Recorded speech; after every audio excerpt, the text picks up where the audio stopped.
Welcome to SpringLaw's Spring Forward Legal Updates webinar series. This series is designed to provide a comprehensive legal overview of key issues related to employment law and human rights in Ontario. SpringLaw is a virtual employment law firm advising on workplace legal issues for employers, employees, freelancers, and executives from a wide range of industries. We hope you enjoyed today's webinar and find it useful and informative. To reach our team, please visit us at springlaw.ca. And now to our presenters. Okay. Let's jump in. Welcome to our episode 70 of SpringLaw's Spring Forward monthly webinar. I'm going to introduce your speakers for today as a start. My name is Lisa Stam. I'm the founder of SpringLaw. I do employment and labor law. Jeff, why don't I turn it over to you to do a little introduction of yourself and a hello as well? Good morning, everyone. My name is Jeff Adams. I've been with SpringLaw for a couple years now in the labor and employment and human rights space. So if this is your first SpringLaw Spring Forward webinar, welcome. We are a Canadian law firm that focuses on employment, labor, human rights, and contracts law. Our legal team works with both employers and employees to solve your workplace issues through tech-forward collaboration and a strategic human touch. As we go through the presentation, please feel free to drop any questions in the chat. We'll keep an eye on that and try and address them along the way. You can also feel free to download the slide deck that we have for future reference. And if you're looking for more resources on our firm after the session, please come to our website at springlaw.ca, where you'll find our weekly employment law blog that tracks employment law developments. Please feel free to subscribe to our monthly newsletter, and you can learn more about some of our innovative programs like our subscription program for employers. And before we begin, we would like to acknowledge that we live on the land that is traditional territory of the Anishinaabe, the Haudenosaunee, and the Huron-Wendat, and the Mississauga of the Credits First Nation, who have stewarded these lands for generations. We recognize that Indigenous peoples lived and thrived here long before the arrival of the settlers, and we acknowledge the lasting impacts of colonialism.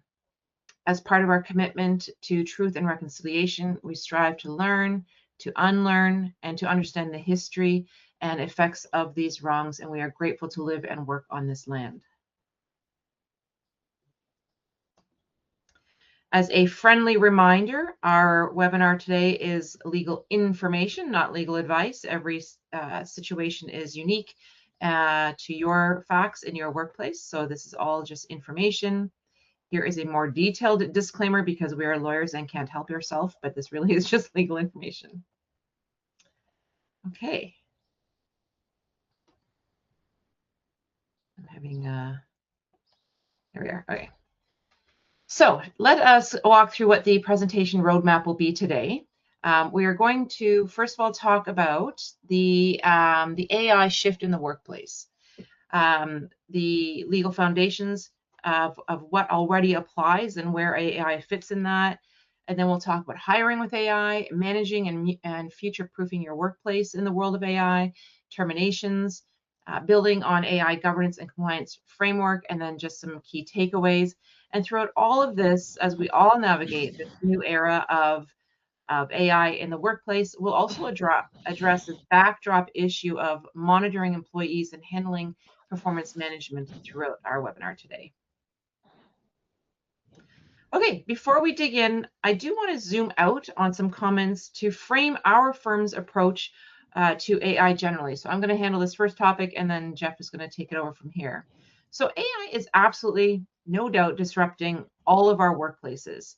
Regardless of your industry, it's disrupting things. The risks, the challenges, we know about all of those things. And sometimes it will have really harsh and deep impacts on people across industries. But overall, it is far more likely to expand the job market over time rather than contract the job market. We're just going to see a lot of changes. So we as a firm are pretty tech forward and excited about AI long term, but we recognize that there is a bit of a few bumps along the way in the meanwhile.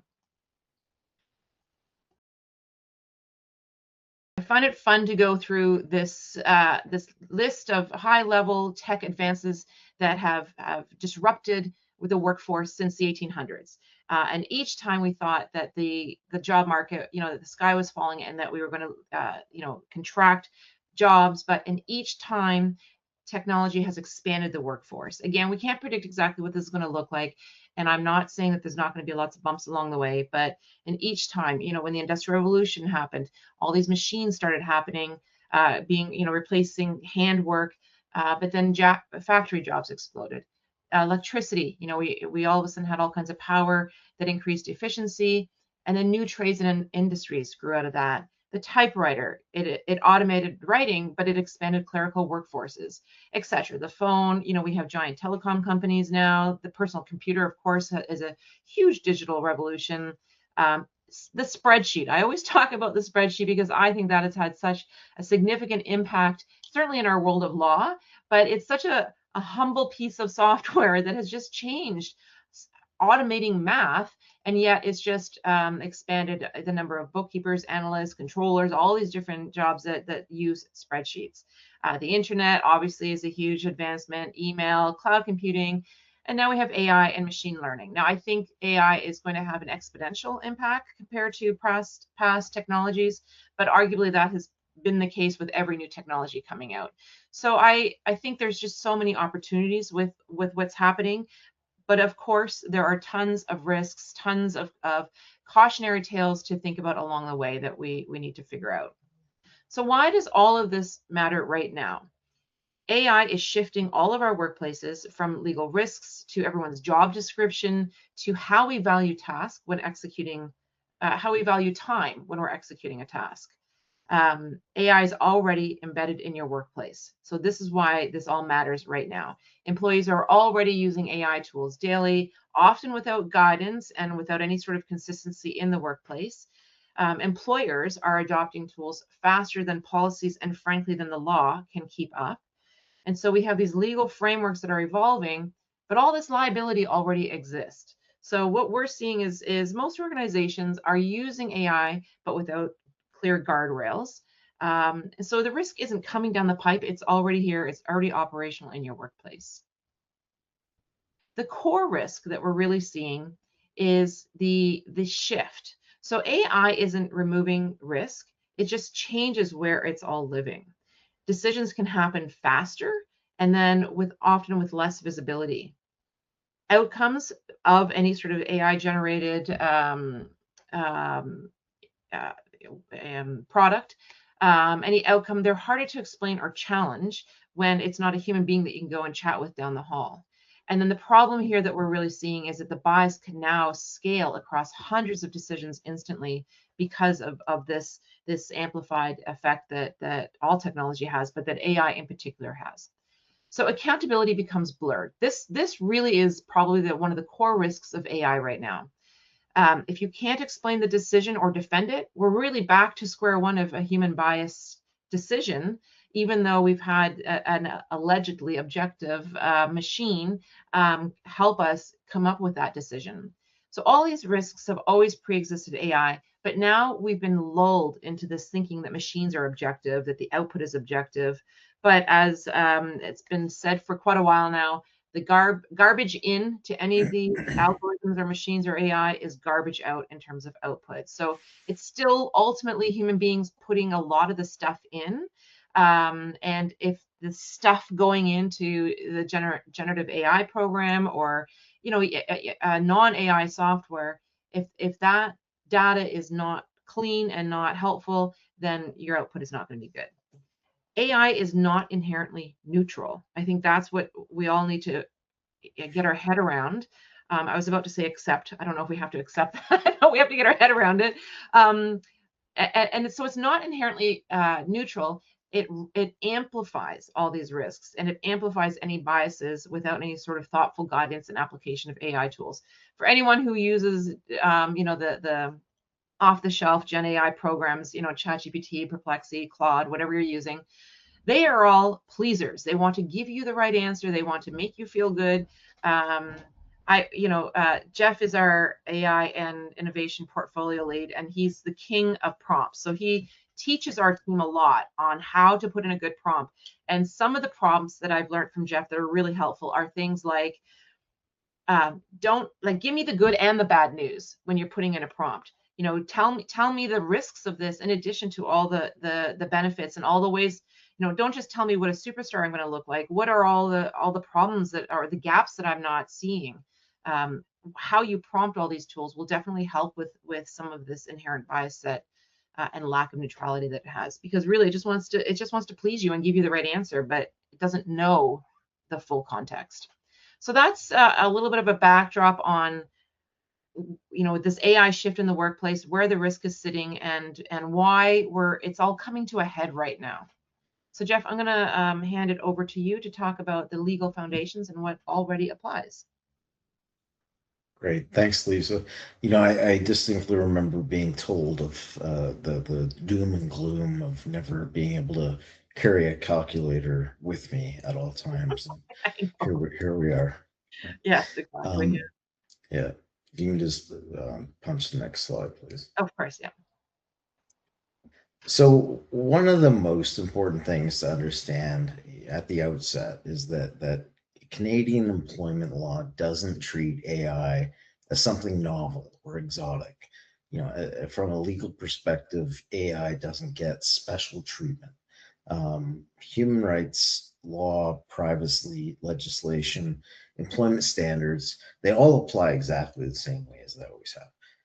What has changed is how decisions are made and documented. And that's what Lisa was talking about. If you can't explain how a decision got made, you're on shaky ground. And that's where a lot of employers, in my experience, get caught off guard. So interesting, in several recent tribunal matters, the first, and tribunal meaning, you know, human rights tribunals and similar, the first question that got asked wasn't, you know, why did you use AI? It was, can you explain how this decision was reached? And if the answer is no, the risk escalates very, very quickly. Next slide, please. So some of the key legal themes, when we step back and look at AI across the employment life cycle, the legal concerns tend to cluster around a few themes that recur. The first is outcomes, not intention, and that maps entirely onto how human rights breaches are analyzed. The issue is the effect, not the intent. AI doesn't need to be trying to discriminate for liability to arise. And the second is data. You know, what information is being collected? Is it appropriate? And whether people even know it's being used. So in the context of performance management, this is front and center.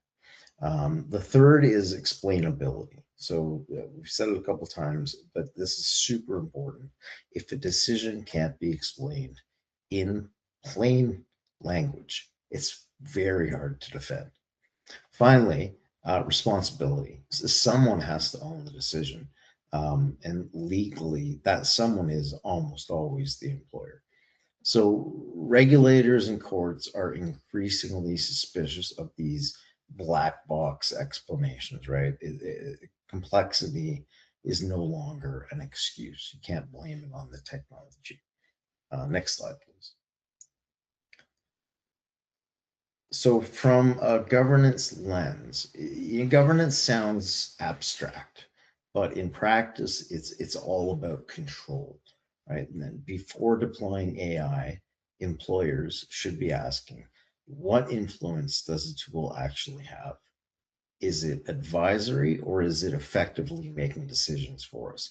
And as we move from the LLM models to a more agentic version of the AI that's being deployed now, this is becoming a critical issue.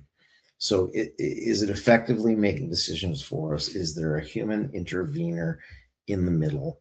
Can we justify the data inputs? Because if we can't justify the data inputs, like Lisa said a minute ago, garbage in, garbage out. Can we explain the output to both a candidate who's applying for employment or an existing employee. And critically, this is very, very important. Who is accountable if something goes wrong? So in litigation, anytime there's a dispute, whether it's pre-litigation at the demand letter stage or disputes that elevate and escalate to more formal venues, ambiguity around ownership almost always cuts against the employer. If no one owns the decision internally, everyone owns the risk externally. I'm going to turn it back over to Lisa for the next phase. Did you want to talk about AI and hiring?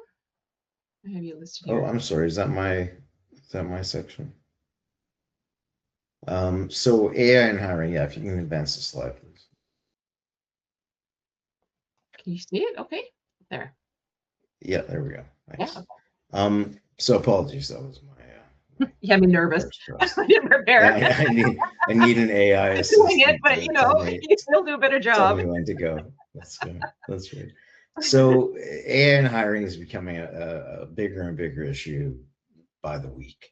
Many organizations seem surprised when we walk through their hiring process and identify multiple AI touch points. They really haven't labeled as AI, and so many of these processors and apps are being embedded into the software that we use, and sometimes we don't even really conceive of it. So screening, ranking, interview tools, even posting optimizations. These systems often sit quietly in the background, and the legal risk isn't necessarily the use of technology itself. It's using it without truly understanding how much influence it actually has on who gets through the door. And in some hiring disputes that have arisen recently in my practice, employers genuinely didn't know why a candidate was rejected, only because no one had really questioned the tool's logic. Next slide, please.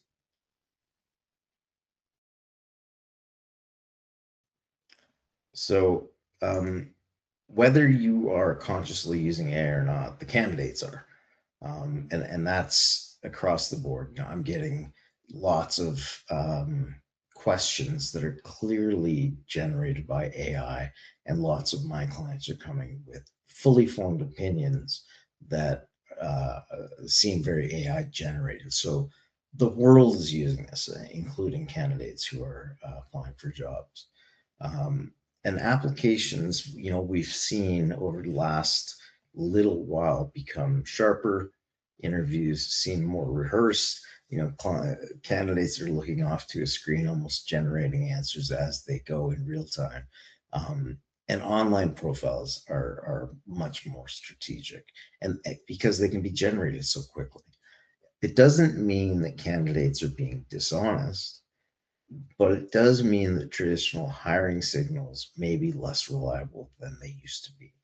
And some employers are now seeing sort of less differentiation between candidates because AI has standardized how people present themselves. Next slide, please. Thanks. So all of this creates a real strain for hiring teams. On paper, AI should make hiring faster, but in reality, many employers are experiencing longer decision cycles and more uncertainty, because when everyone looks qualified, the decision becomes much more difficult. And we're seeing organizations add more human screening stages after adopting AI, simply to regain confidence in the outcome. Next slide, please. So I want to talk a little bit about bias in AI, and a common myth, and Lisa spoke to this a minute ago, is that AI removes bias because we, up till recently, have perceived, or fairly recently, have perceived it as being objective. But in reality, AI just reflects the data it's trained on, right? So if historical decisions contain bias, even subtly, those patterns can be reinforced and scaled. And we've seen this in a couple of major lawsuits in the US, where the bias that was ingrained in the hiring processes historically just got replicated when AI got trained up by the same organizations. And the danger really isn't just repetition, it's invisibility, where bias becomes harder to spot once it's embedded in an automated process, because where are the checks and balances? So systemic bias claims are often stronger legally than individual ones, and easier because they're easier to prove. And AI can unintentionally create exactly the pattern that plaintiffs are looking for in order to prove their case. Next slide, please. Can I give just a quick example, Jeff, of that? Because Mhm. to tie it into something tangible, the an example of information going into the machine is looking at historical data of who has been successful in the role. So if you are and this is what happened with Amazon a bunch of years ago. Apparently no one didn't get hired. They shut down the program before they executed some decisions. So there isn't a lawsuit about it, but there was some interesting articles about what happened there. And this is several years ago. They had a program that was vetting all of their many applications and pushing out who would be the successful candidates to interview. And then when they were really piloting this and looking at what the algorithms were pushing out, it was pushing out people who historically had been, or like it was pulling up to the surface of people to interview, the people who historically would have been successful in the organization. The challenge with that is that historically it would have been men. It would have been, if we go back far enough, definitely not visible minorities. Language skills wouldn't have mattered the same way that they do today. And so you're pushing in all this historical data that is possibly obsolete and irrelevant now. And so that's an example of where systemic bias can come up to the surface because of putting garbage in and then garbage coming out. And so it can happen in a much smaller scale where you're throwing it all in a spreadsheet, of what are the factors that we're looking for, and you have someone sorting through your resumes to look for that. Keep an eye that those your own algorithms, AI or a little more analog, are not only looking at historically who did well because of the historical discrimination in our workplaces. Right. And so, and all of that adds to the potential for legal exposure. And from a strictly legal risk standpoint, AI hiring creates exposure in probably three key areas. First are decisions that disproportionately affect protected groups. Second is an inability to articulate the why behind why one candidate advanced and another didn't. And third, overconfidence in outputs that no one internally can fully explain. And again, saying that's how the algorithm works often signals to a tribunal or a court that governance is missing, right? It's not that the process is sophisticated. So we're seeing a shift in that regard. Next slide, please. So, how do we mitigate the risk? The solution is not to abandon AI. And look, it's not going anywhere, right? It's here to stay, but it's to manage it intentionally. Employers must understand what their tools are doing. They must challenge vendors, and they must regularly review outcomes, looking for patterns. Most importantly, AI should never eliminate meaningful human judgment. Some of the strongest defenses we see involve employers who overrode AI recommendations and documented why. And it's that documentation and the ability to explain why that helps the most in mitigating risk. Next slide, please. So how do we use AI to, in fact, improve hiring instead of just having more things to do? When it's actively managed, AI can support fairness. It can help neutralize biased language, expand access to candidates, and bring consistency to evaluations. And the key distinction in my mind is whether AI is being monitored or just trusted wholesale. And AI tends to perform best legally when it's used as a diagnostic tool and not a gatekeeper. So as we move into the more agentic uses of AI where it's making decisions, staying on top of it just becomes more and more important. I can turn over to Lisa, I hope correctly this time, to talk about the next section. I just had one quick comment. When Jeff and I talk about this, I always worry that we're putting so much onus on an employer's shoulders to all of a sudden be an expert in AI and all the software and all the machinery doing all of it.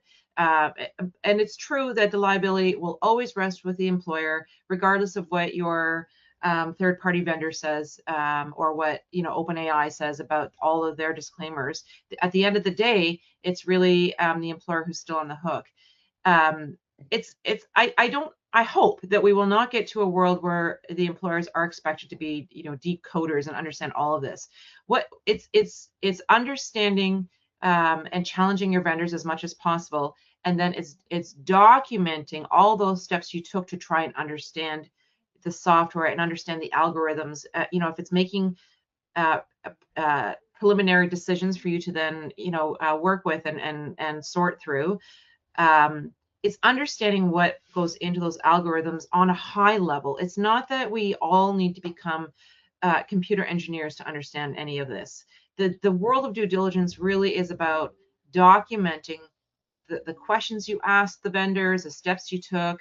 When you're working with a vendor, make sure that you're talking not just to the marketing salesperson at the company who's going to tell you all these amazing things about the software and all the privacy protections and all of the discrimination-free algorithms, but they're trying to sell the product. Make sure you then also, if you have concerns, go up a level and talk to somebody who has a different role in the company beyond sales to try and understand how it actually works, and then document that. Right. And that documentation, whether it's an internal memo, whether it's an internal email between employees that's nicely date stamped because it's email, it'll give you that ability to really have the due diligence documentation to defend some decisions that down the road someone may allege is discriminatory or somehow inappropriate.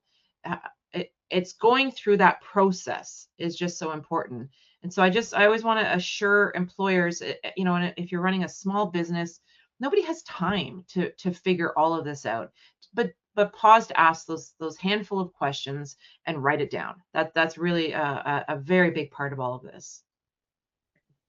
Jeff, anything to add to that?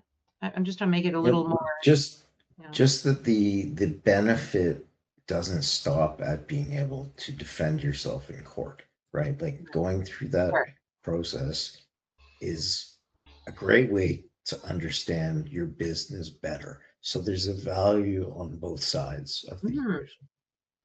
That's a good point. Yeah. Okay, we're going to talk about managing and future-proofing your workplace. And what are some of the things to think about when doing this? So AI in management, where AI is increasingly being used in day-to-day management of employees, whether it's performance tracking and analytics, productivity monitoring tools, automated feedback systems. So these are some of the core, more commonly used, commonly understood ways to monitor employees in a digital forward way. We see this growing problem in employment law litigation, however, where there's no shortage of data, but rather all kinds of challenges with the overflow of data and the quality of that data. So studies are showing that it's not so much that employees resist digitally led monitoring. I mean, I doubt many of us love it, but you know, when you're working in a workplace and you're on the company's server, there's an expectation that there will be some observations made. The problem is when it's done secretly and we don't tell the employees that you know, we're in their emails or we're in their OneDrive, their Google software, whatever it might be, or if you've got embedded software on their systems and you're not telling them that you've got keyboard stroke monitoring systems, for example. It's a terrible HR management thing to do, but it also is going to make it hard for you to rely on it from an evidence point of view as well, if it's also secretive. So employees don't love the secret nature of any sort of monitoring, but also the big thing that we're seeing is transparency around who is making the final decision is so critical.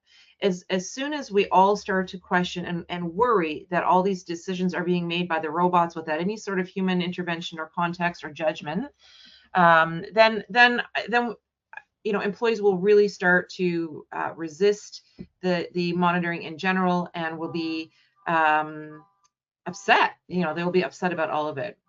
Now, and employees just generally tend to be far more accepting of AI assisted management data when it's clear that there's still a human involved and still accountable. So this speaks to policies. It speaks to how you share these systems and talk about these systems that are increasingly normalized in workplaces.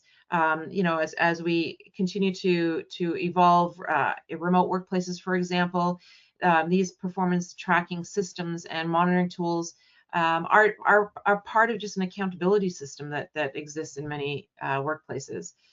But transparency and human decision making still are the two key pillars to help with the change management of all of this. Now, an interesting conundrum that we're going to start seeing more and more is, you know, we have employees who might resist technology advances, might be uncomfortable with you know, accepting the boss's invite to join a piece of software in the workplace, or to just participate and be curious about software generally. So that's one group of employees. There's going to be another group of employees that all workplaces will have that are going to be very early adopters of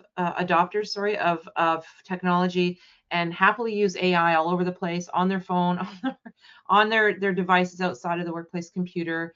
And it's already happening. The idea of the BYOD, bring your own device universe, is a decade old, but the idea of using AI tools off of the company's systems is a challenge. You have no control over what client or customer information is being disseminated, and what, you know, privacy and confidentiality policies you may or may not have yet that are being breached. But these employees who are early adopters, they the other piece around this that is probably more of a philosophical question that I don't know what the answer is yet. What happens if you have an employee who is excellent at using AI and cuts their job in half, and then they sit around and, you know, watch Netflix or hang out for the rest of the afternoon, but they've put out the same high quality of valuable output that they always have, but they've done it in half the time because they've been excellent at figuring out and using AI tools to do so. I think we're all going to be facing this with how AI, when used well, can really help save time. Is that person engaging in time theft for half the day, or should they be rewarded for being an innovative, excellent employee? Is their reward that they now get twice as much work because they can work twice as fast? I mean, ideally, in a utopian world, they are elevated to a you know, work their way up management to teach other people how to be really productive. I don't think it's unreasonable to expect your full-time employees to be putting in their, you know, 37, 40 hours a week. So that's all contractual pieces to that you can still enforce. But in terms of valuing the work that people are doing, you know, not the keyboard monitor, but the general productivity monitoring tools and managing your employees that way are going to give you some insight to all of this. but it'll be interesting to see how we navigate this next chapter of the workplace around valuing output as opposed to valuing the churn of hours going in, which has been a common method of management over the last couple of decades. And we're going to definitely see a shift in that. And this really, I mean, Yeah, we're sort of doing this already when we hire contractors, because with contractors, we don't care how they arrive at a work product. We just care about the work product. So it's, it'll take some massaging, but I don't think we're leap years away from understanding this concept. Yeah, that's a good point. Yeah. It's embedding it into your frontline workers who normally often are, an hourly person with metrics, with KPIs that they need to, like a call center, for example. That is that they have to hit a certain number of calls and stay on the line a certain number of seconds. It's there's a lot of metrics that are not about efficiency of the hours that they're putting in. It's really more around the hours that are going in. So that's just an example. It'll be interesting to see where this all lands in terms of some of those more frontline roles and how that gets impacted by AI. The reality is any job where you need that human customer service, that human touch, that spans across all industries. Those sorts of jobs are going to be a little safer, I think, or will evolve in a different way than many. A big picture question to keep thinking about on all of these issues is your managers and how to help your managers manage their workforce. So, we're going to see this growing gap in the workplaces where you have employees who are often are lacking timely, meaningful feedback, but AI can really help with some of that, can really help fill some of those gaps where it can provide the meaningful in-time feedback for performance management. So this is some of the more positive ways that for employees as well, and how we can have a bigger impact with AI. We have generations coming into the workplace where no news is not necessarily good news. People do want more practical, more frequent feedback. Everyone in HR already knows that waiting until next year to remember all the details of what someone did last year is a fairly useless performance review. And so there's lots of AI tools out there that can help with this more in time real metrics, whether it's quick surveys of the frontline manager, whether it's ways to gather information in an efficient way about recent wins, and you can collect all those in a more automated way through AI in order to have all of this information for more effective feedback for reviews. And there's lots of off-the-shelf programs for that already now. It's not that we all have to go out there and develop all of this. Managers continue to be stretched and time constrained, and AI can hopefully step in to fill some of that gap. The real challenge here will continue to be training the trainers on all of this. So I've been talking about frontline employees, but I think another big place for all organizations to focus is making sure that your frontline managers are comfortable with these tools. And so I think where we're going to be where I would say a lot of workplaces need to spend time on rolling out AI generally. It's not just picking the right tool and testing it and challenging it, all that kind of stuff. And it's not just making sure that your frontline people know their small corner of what needs to happen.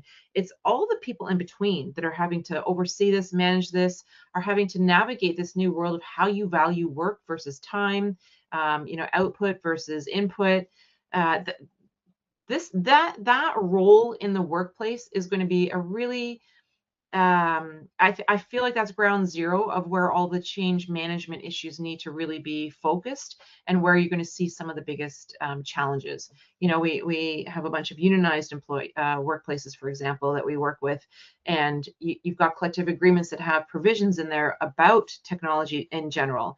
And you've got to navigate how people are going to accept and deal with change management. But the people really executing it are these frontline people who need to understand how this all, are the frontline managers, the frontline supervisors, not the high up executives who are looking at it on a more philosophical, big picture, business wide initiative. It's really those frontline in the trenches that are really busy already, and we need to help them with how all of this automation is going to give them a hand. If any of you have attended any sort of webinar on AI, I'm sure privacy risk was about 50% of the webinar. So we're not going to spend a ton of time on it, but there's no doubt that AI is relying heavily on data in your organization and often employee data. So it depends on the software you're using. I highly recommend don't use an open source free version of any of these Gen AI programs for your workplace. At the very least, just pay for the enterprise version of whether it's Perplexity, ChatGPT, Claude, like whatever it might be, so that at least you have some level of ring-fenced data protection. Both Google and Microsoft have really pushed forward hard on ring-fenced AI environments for your data. So increasingly there's fewer excuses for breaching privacy when there's increasingly software programs available to help with all of this. For us, we use a lot of legal research AI type tools, and they are legal specific, that are heavily ring fenced, that are specific to existing actual case law, not hallucinating a whole bunch of stuff. And so I think just using your judgment about which program you're using and which, what data is it pulling from is critical. Teaching your employees why all of this matters, how quickly employee data can get out into the universe, and why that is a giant problem. So it may feel quick and easy to just throw something in a quick prompt, and all of a sudden it's leaked out. So I think teaching people really how critical it is to not be putting stuff out into the universe is important. Work patterns, communications, performance metrics, these are all the type of questions or prompts we might put in. Uploading a spreadsheet for a second, if it's in a ring-fenced environment, then your potential exposure is going to be a lot less. I'm still not prepared to say zero risk, but a lot less. Yeah, and the weak link really can be the employees. Like if you tell someone they're not allowed to use AI, but they know it's going to save them hours of time in their day, they're using it, right? They're going to go off, they're going to go rogue and use it. And that's happening currently in a lot of major law firms where junior associates are being told not to use AI. They don't have the enterprise tools in the firm, but they're using it because it makes their life easier. So get in front of that as much as you can, I think is the lesson. I agree. And like I've never been a fan of banning any of these pieces of technology. I feel like it's like when you tell your teenagers not to drink, they're going to go and binge secretly and have an unsafe night. So I would much rather that we figure out together how to deal with all the issues around this new technology. So AI is actively reshaping the work itself. So we're certainly seeing workforce disruption all over the place. Roles are evolving, not necessarily just disappearing, but evolving. Tasks are being redefined, and there's just such an uncertainty that keeps increasing across teams. So the biggest risk right now is not so much job loss; it's unmanaged change. And this is both from an HR and a legal disruption perspective. All of this is basically change management, but it's not simple change management because, again, this exponential amplified impact of AI, the fear that many people have that maybe aren't quick tech adapters, workplaces that are unclear about whether or not it should be used. So how do we future-proof our workplaces on this? I think the big way to do this is is to do an assessment of what jobs in your workplace may be at risk, and really focus not on the jobs, but on the tasks that may be affected and impacted by AI. So obviously highly repetitive tasks like data entry, certain administrative tasks like scheduling or basic data analysis. Those are tasks that AI can do very well. That doesn't mean the people who do those tasks need to be eliminated, but their roles need to be evolved. Harder to automate are things that are roles or tasks that involve empathy, high-level analysis, management in general, physical labor, all these nuanced jobs out there. There's certainly some industries that are going to be hit less hard than others.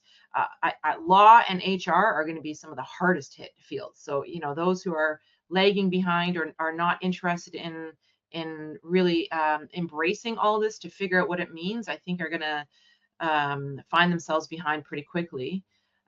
So key industries where the tasks can be automated, again, law, graphic design, software development, marketing. Those jobs don't need to disappear, but the way the tasks are done is going to be evolving. So how do we, what is a workplace strategy to think about? Strong organizations are taking on a more proactive approach, being transparent about AI use. The employers that we work with that are just open about it, embracing it, and having committees to really think through what this all looks like are going to be more successful than those that are not investing the time right now. Investing in upskilling and adoption or adaptation. I think this is probably one of the key places to really invest in your workplace, because the reality is there is no expert out there yet on most of these AI things. We are all in such early years. We are all learning together right now. If there are programs in universities, there's either no graduates yet of that program or very few. It's not that you can fire someone in your workplace and go find someone who already knows all this amazing AI skill set, because we're all learning together. So reskilling your existing team, I think a lot of the time will actually be a more cost-effective investment. Obviously, you need people with good growth mindset and all those kinds of things. But I think for now, if we were to give this presentation in 5 years, it'll be a very different story. But right now, there are no experts out there yet. We are all learning together. So I think that, when we're seeing in the news all these big changes of these big companies that are laying off all kinds of people because of AI, I think some of it is just clever marketing, that they are right sizing their organizations after over hiring during COVID. Other ones are offshoring, and that's not an AI thing. They're just using different people to do their job. There's no doubt that there is certainly some workplaces and jobs that are absolutely being eliminated because of AI. But then there are other roles that come up out of that, or other jobs elsewhere that come up out of that. So I don't think that we're seeing a contraction of our overall job market. It's still just this matter of a lot of uncomfortable shifting that's happening right now. The other big thing is really planning your workforce changes intentionally. In this, when you're facing AI, being very clear with your employees, to the extent that you do know what your longer term plans are. It's hard to know in the minute, because I know that there's just so many changes happening so quickly.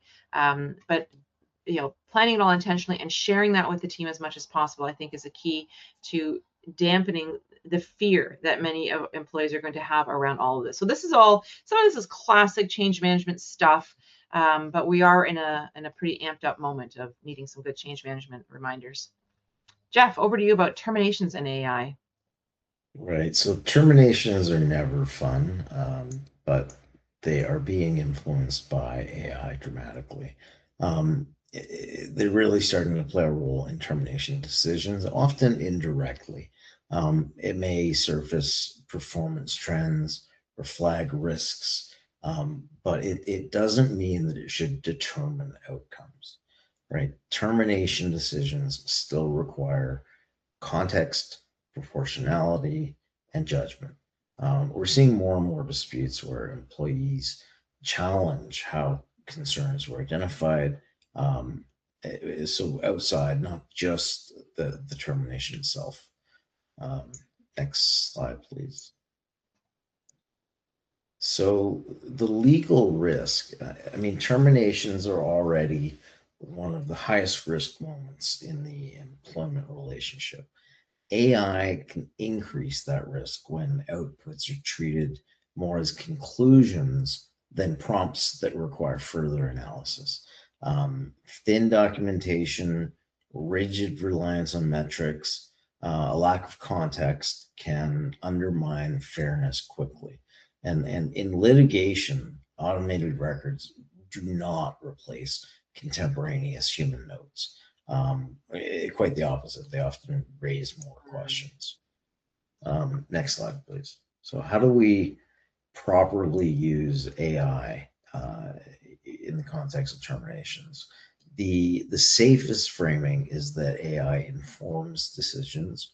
It doesn't make them. It's well suited, very, very helpful to spotting trends, inconsistencies, things like that. But most humans, most circumstances require that humans assess the credibility, fairness, and proportionality. Every major employment statute still assumes a human decision maker. And the reason for that is because accountability cannot be automated, and the courts and tribunals will not accept that as a reason or excuse. Next slide, please. So employees using AI, I talked a little bit about how important it is to recognize that employees are going to use AI no matter what, I think. But they're also becoming much more sophisticated users of AI, right? They're researching their legal rights. They're running their contracts through AI to generate an opinion. They're preparing litigation strategies and pressure testing employer expectations. And this the information asymmetry that employers once benefited from is shrinking very, very quickly. Many demand letters now reference legal concepts that historically only appeared in counsel to counsel correspondence and all. I took carriage of a file recently where the employee sent a demand letter to their employer before they retained me. And so I was looking at it, sort of post facto, and it was largely the same letter that I would have written. So the reality is employees are getting more and more sophisticated and gaining knowledge very, very quickly. Lisa. I just to add to that, I agree. We're all seeing that. What is interesting though is that we're getting these demand letters or explanations from our own clients that look really good when you first read it. But if you've done employment law for a wee bit, it's like, but something doesn't smell right. And this is where I think there's human judgment that still will be part of it all. That there might be a nuance missing, like mitigation, or were they induced, or is this actually a protected ground under the Human Rights Code? And it's these nuances that are strategic judgments that are still, we're nowhere near having all of that in some of these materials. And so sometimes we're finding that employees are coming to the table so well informed, but it's not necessarily saving us time. They've got their ChatGPT lawyer advising them on things, and they get embedded in a position because it's fed to them in a way that looks very persuasive and compelling, but it's not. You just need one legal concept a bit off, and it can totally change what the output is. So it's interesting. We're in these early days where it can really save time, but we also have termination moments where it's adding a lot of time for everybody right now, because of instead of just cutting to the chase and hiring a lawyer, or cutting to the chase and speaking directly to HR about something, there's all this extra positioning that's happening behind the scenes. There is a question that came through that I think is Brianna. I love your comment about banning AI. And and you reference a calculator, but like how we all use these calculators where there's buttons on that calculator and we don't really know what all those buttons are. I mean, I look at my kid's scientific calculator that she uses in grade 12 calculus. I have no clue what 50% of those buttons are for. It doesn't mean that the calculator shouldn't be used, right? It's like there's these layers of the tool that we may not understand, but you would still use the tool itself. And if you needed to use those buttons, if you are taking grade 12 calculus, then maybe you do need to learn what some of those buttons are. So it's interesting how we are stumbling through, stabbing wildly at the C and CA buttons. I agree. Clear all. I don't know which is which yet. It's a great comment that we definitely are using all kinds of tools already that we don't necessarily know all of it, all of the angles to it, but we don't not use the tools. Jeff, there was another question here. What is your view regarding inputting employee/sensitive information into Copilot prompts via Word, Excel, etc.? Examples, summarizing a confidential investigation or creating a complaint threshold assessment, as an example. This is from Sherry. Yeah, I mean, you got to be careful with sensitive information. But if you're storing your Word document on the cloud, the risk level, whether you run it through Copilot or not, I think doesn't change significantly. This isn't exactly, but I'm encouraging my clients to use AI because it helps them summarize things and cuts my time down. So it's beneficial to both of us. And I'm starting to help clients even with prompts because I can tell when they come to me with some questions that I can tell that they just asked the wrong question, right? So I'm helping them understand how to use AI, again, because it makes things much more efficient for both of us. But one of the warnings that I give them is do not put this information into open source AI, right? It has to be ring fenced. So, I think that's sort of what the question is about. And again, it's just everything we talked about. You just have to be careful. Even Copilot, there's the free version and the enterprise version. So, make sure that you're using the enterprise version that doesn't train your data in the bigger system. I think that's the whole idea of these learning models, large language learning models, is that they exist on everyone's data. But if you are purchasing a corner of that and it's not using your data, then that makes all the difference. Yeah, I agree. If it's highly sensitive, there are times, a lot of my prompts that I put in, I will still strip it of and just, employee A and employee B, because I still get the same output. I just, you don't always have to put in all the information to get the same result. Doing prompts that way sometimes helps you understand the circumstances better too. Like like stripping names out helps me in any way. Yeah. Leona has asked, which AI tool would you recommend for an independent consultant that could be ring fenced? I mean, the paid version of Copilot, the paid version of Google's what is it, LM, I think it's called. They're Gemini, are really trying hard to be the enterprise version of all these things, right? I mean, something like ChatGPT has an enterprise version that doesn't train on your data. It says, we're in early days, but the big companies are, I just think they have a vested interest in making, all of these platforms, frankly, have a vested interest in making sure that we don't stop using them because of their confidentiality. So I know this is a live issue at all these companies trying to figure it out. But the ring-fenced ones, I would say something like Copilot. I mean, Microsoft already looks at all of my spreadsheets and Word docs as I go, right? I mean, we've trusted them for years already to do that. And so it's not just Microsoft or Google being into our documents. It's are they using our data to train in other environments? And so that's the ring fence piece that we're talking about. Just a last quick point before we wrap up here. Here's a simple AI framework that we like to recommend around guiding decisions of your AI tool. So this is, you know, related to what you're asking, Leona. You know, what is the purpose of the tool? What risks does it introduce? What laws apply in this context? Where is there human oversight required, and how are the decisions documented? So those last two bullets are really the big thing that will help with really doing that due diligence around the risks around using AI in general. So as just a wrap up key takeaway here, it's already in all of our workplaces. The risk is now, it's not theoretical, it's not down the road. Governance remains your strongest protection, and with that is documentation and due diligence. And humans remain accountable for outcomes.